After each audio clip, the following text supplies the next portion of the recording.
역사상 가장 매혹적인 여성의 진실을 아십니까?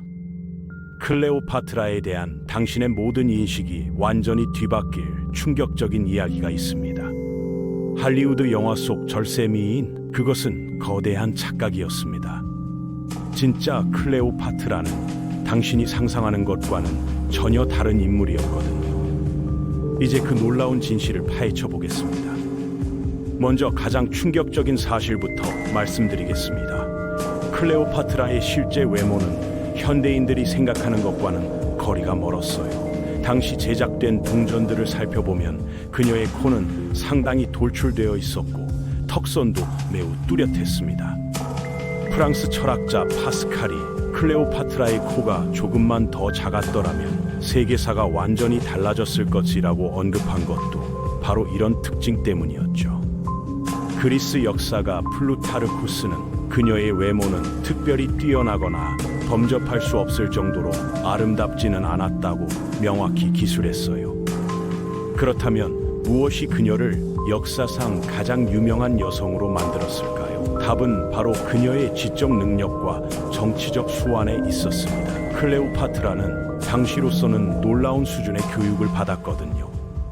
7개에서 8개 언어를 유창하게 구사했는데 이는 그녀의 외교 협상에서 엄청난 위력을 발휘했습니다. 특히 주목할 점은 그녀가 프톨레미 왕조에서 최초로 통역 없이 이집트어를 구사한 인물이라는 사실이에요. 그녀의 성장 배경을 살펴보면 이런 능력들이 어떻게 형성되었는지 이해할 수 있습니다. 알렉산드리아는 당시 고대 세계의 지식 중심지였어요. 그 유명한 알렉산드리아 도서관이 바로 이곳에 있었죠. 이 도서관은 고대 세계 최대 규모의 문헌을 보유하고 있었고 클레오파트라는 이런 수학, 철학, 수사학, 천문학까지 다양한 분야의 최고 학자들로부터 직접 교육을 받았던 것이죠. 하지만 그녀의 삶은 결코 순탄하지 않았습니다.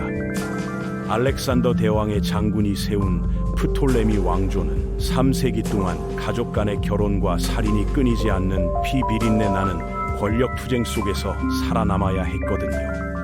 클레오파트라는 이런 환경에서 17세에 이집트의 통치자가 되었어요. 당시 관습에 따라 13세의 남동생 프톨레미 13세와 결혼해야 했죠. 하지만 권력에 대한 야망은 가족의 정을 넘어섰습니다. 남동생과 그의 고문들이 클레오파트라를 권력에서 축출하려는 음모를 꾸미기 시작했거든요.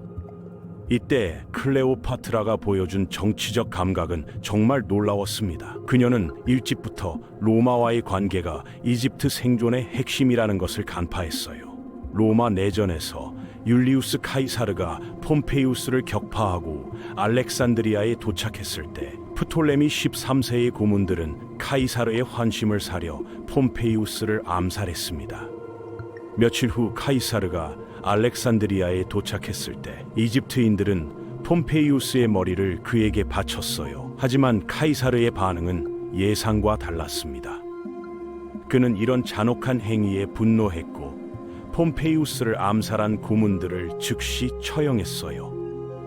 바로 이 순간이 클레오파트라에게는 절호의 기회였습니다. 그녀는 시리아로 망명 중이었지만 카이사르의 알렉산드리아 도착 소식을 듣고 대담한 계획을 세웠어요. 시칠리아 친 상인 아폴로도로스의 도움을 받아 8일 동안 나일강을 거슬러 올라온 것이죠. 알렉산드리아 궁전에 잠입하는 그녀의 방법은 정말 극적이었습니다. 파피루스 자루 안에 몸을 숨기고 가죽끈으로 묶인 채 카이사르의 방까지 운반되었거든요. 자루에서 나온 클레오파트라를 본 카이사르는 즉시 매혹되었습니다. 여기서 주목해야 할 점은 클레오파트라의 매력이 단순히 외모에 의존하지 않았다는 것이에요. 그녀의 철학 소양과 수사학적 능력, 그리고 정치적 통찰력이 카이사르를 사로잡았던 것이죠. 플루타르코스는 그녀와 함께 있으면 그 존재감을 거부할 수 없었을 것이라고 기록했는데 이는 그녀의 지적 카리스마를 의미하는 겁니다. 카이사르와의 만남 이후 상황은 급격히 전개되었어요. 카이사르가 지지하기로 결정하자 프톨레미 13세는 분노하여 로마 전쟁을 선포했습니다. 이것이 바로 알렉산드리아 포위전의 시작이었죠. 마침내 로마의 증원군이 도착했고 나일강 전투에서 프톨레미 13세의 군대는 완전히 패배했습니다. 젊은 파라오는 전투 중 나일강에 빠져 죽었고 클레오파트라는 마침내 이집트의 단독 통치자가 되었어요. 이 시기 클레오파트라와 카이사르 사이에서 아들이 태어났는데 이가 바로 카이사리온입니다. 이 아이의 존재는 클레오파트라의 정치적 입지를 더욱 강화시켰어요. 그녀는 단순히 카이사르의 연인이 아니라 진정한 정치적 파트너였던 것이죠. 하지만 클레오파트라의 진정한 위대함은 카이사르가 로마로 돌아간 후에 드러났습니다. 그녀는 혼자서도 이집트를 효율적으로 통치했고 경제를 안정시켰으며 문화를 발전시켰어요. 알렉산드리아는 그녀의 통치 하에서 더욱 찬란한 문명의 중심지로 발전했거든요. 특히 그녀의 언어적 재능은 다민족 국가인 이집트 통치에 엄청난 도움이 되었습니다. 그리스어, 라틴어는 물론이고 이집트어, 히브리어, 아랍어 등을 구사할 수 있었던 그녀는 각 민족과 소통할 수 있었어요. 이는 당시로서는 매우 혁신적인 통치 방식이었죠. 종교적 측면에서도 클레오파트라는 자신을 이시스 여신의 화신으로 선전하며 이집트 민중들의 지지를 얻는 데 성공했습니다. 그녀의 경제 정책도 매우 현명했습니다. 이집트의 곡물 수출을 체계적으로 관리하여 국가 재정을 안정시켰고 알렉산드리아 항구를 지중해 최고의 무역 중심지로 발전시켰어요. 교육과 학문 분야에서도 알렉산드리아 도서관을 더욱 확장하고 각지에서 학자들을 초청하여 연구 활동을 지원했습니다. 하지만 모든 것이 순조롭게 진행되는 듯했던 그 순간 역사는 또 다른 반전을 준비하고 있었습니다. 카이사르의 암살이라는 예상치 못한 사건이 클레오파트라의 운명을 다시 한번 뒤바꿔 놓게 될 것이었거든요. 그녀는 즉시 이집트로 돌아가 국경을 강화하고 로마의 새로운 실권자 마르쿠스 안토니우스와의 만남을 계획합니다. 타르수스에서의 첫 만남에서 그녀가 보여준 화려한 연출은 안토니우스를 압도하기 위한 치밀한 전략이었습니다. 이 연출의 효과는 즉각적이었습니다. 안토니우스는 클레오파트라에게 완전히 매료되었고 그들의 동맹은 정치적이면서도 개인적인 관계로 발전했어요. 안토니우스는 동방의 황제가 되고 싶어 했고 클레오파트라는 알렉산드로스 대왕 시절의 영광을 되찾고 싶어 했습니다. 하지만 이들의 야망은 옥타비아누스와의 충돌을 불러왔습니다.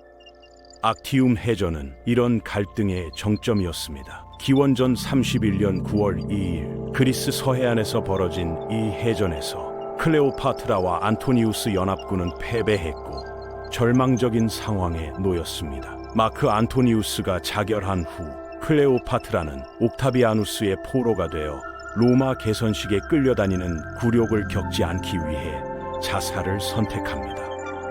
역사상 가장 강력한 여성 중 하나가 독사에게 물려 죽었다고 믿고 계시나요? 그런데 이것이 사실일까요? 오늘날 우리가 알고 있는 클레오파트라의 죽음에 대한 이야기는 과연 진실일까요? 수많은 역사학자들이 의문을 제기하는 이 미스터리를 파헤쳐 보겠습니다.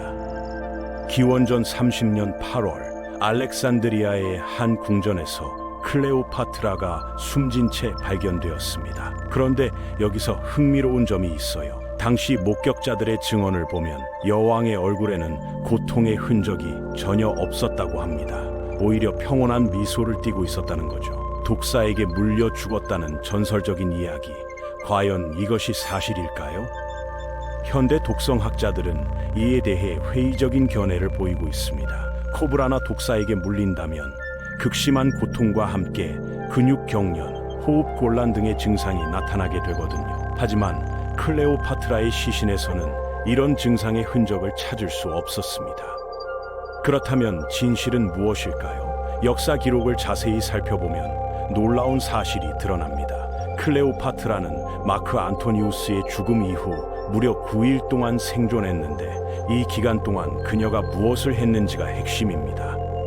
여러 고대 문헌에 따르면 그녀는 개인 의사와 함께 다양한 독성 물질을 연구했다고 기록되어 있어요. 클레오파트라의 개인 의사였던 올림푸스는 당대 최고의 독성학 전문가였습니다. 이런 정황을 종합해 보면 클레오파트라는 독사가 아닌 정교하게 조제된 독을 복용했을 가능성이 높습니다. 그녀는 전략적이고 계산적인 인물이었거든요. 자신의 죽음마저도 철저히 계획했을 것입니다.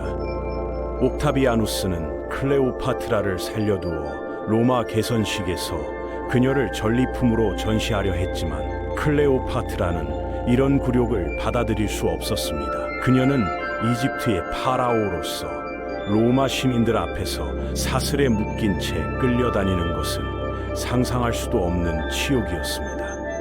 클레오파트라에게 죽음은 굴복이 아니라 최후의 승리였어요. 그녀는 로마인들이 원하는 굴욕적인 모습을 보여주지 않았고 대신 이집트 파라오로서의 존엄성을 지켰습니다. 이런 선택은 당시 이집트 백성들에게도 큰 감동을 주었다고 전해집니다. 그녀의 죽음은 단순한 개인의 비극이 아니었습니다. 3000년간 이어진 고대 이집트 문명의 종말을 의미했거든요. 클레오파트라 7세와 함께 프톨레마이오스 왕조도 막을 내렸고 이집트는 로마의 속주가 되었습니다.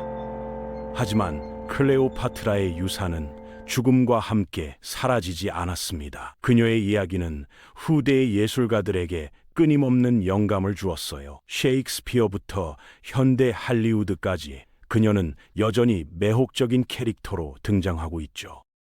최근의 연구들은 클레오파트라가 단순히 남성들을 유혹한 판무 파탈이 아니라 복잡한 정치적 상황에서 자신의 나라를 지키려 노력한 뛰어난 여성 지도자였다는 점을 강조하고 있습니다. 그녀의 선택들이 모두 이집트의 독립과 번영을 위한 것이었다는 새로운 시각이 주목받고 있어요. 결국 클레오파트라는 단순히 아름다운 여인이 아니었습니다. 그녀는 뛰어난 정치가이자 전략가였고 자신의 나라와 백성을 위해 끝까지 싸운 진정한 지도자였어요. 그녀의 죽음조차도 마지막까지 자신의 의지를 관철한 선택이었습니다. 이것이 바로 클레오파트라가 역사상 가장 매혹적인 인물 중 하나로 기억되는 이유입니다.